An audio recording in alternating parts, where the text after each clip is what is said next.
Well, welcome back to another QuickFormational. It's probably Friday again, and guess what that means? We continue down this path of what it is that MSPs do. Now, we've been chugging along this train for weeks now because there is a lot that MSPs should be doing.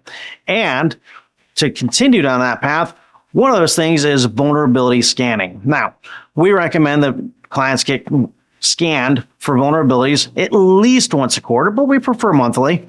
And the reason being is that your employees inadvertently will expose you to things that we just can't necessarily anticipate for. We've seen employees hook up smart lights that change color. We've seen them hook up smart light switches that do things and they connect to your Wi-Fi. And because they've got your corporate Wi-Fi password, they want to connect it to your corporate Wi-Fi, which happens to be the same network that your servers are attached to as well. So what we recommend to our clients is that they take these Internet of Things devices and we set up an Internet of Things wireless access point. And they're allowed to connect to those. Now, those have no access to anything of the corporate network. They're allowed out to the internet to do and check into wherever they need to, but they are disassociated from everything else. Vulnerability tests can help find those devices, so can network scans, but those vulnerability scans can also determine whether or not certain devices, be them Internet of Things or legitimate devices, maybe they're out of date, have vulnerabilities in them. And so for one example is if you've got a really old switch that may be end of life, a couple of years ago, it means that it has no more recent support. It's not getting firmware updates.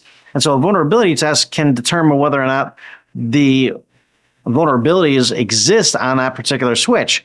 They can alert the MSP to that, and the MSP can reach out to you and go, hey, this switch needs to be replaced because it has X, Y, and Z vulnerabilities. Now, hopefully, your MSP would already know what you've got on your network and make the recommendation that you need to change it. But sometimes clients don't necessarily want to make those changes because they cost money, and that's understandable. Your business, profits, losses, etc., expenses. But if you've got a vulnerability, that can become a very big risk.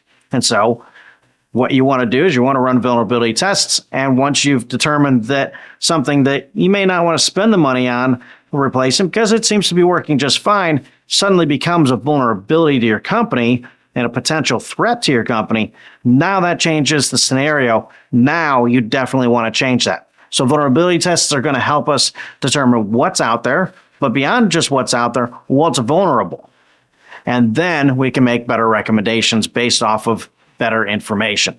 So next week, we're going to talk about penetration testing, which is the post of vulnerability testing. But this week, that's what vulnerability testing is. That's just one more thing that MSPs do. I'm Sean Pennington, CEO of Solomon IT. Have a great weekend.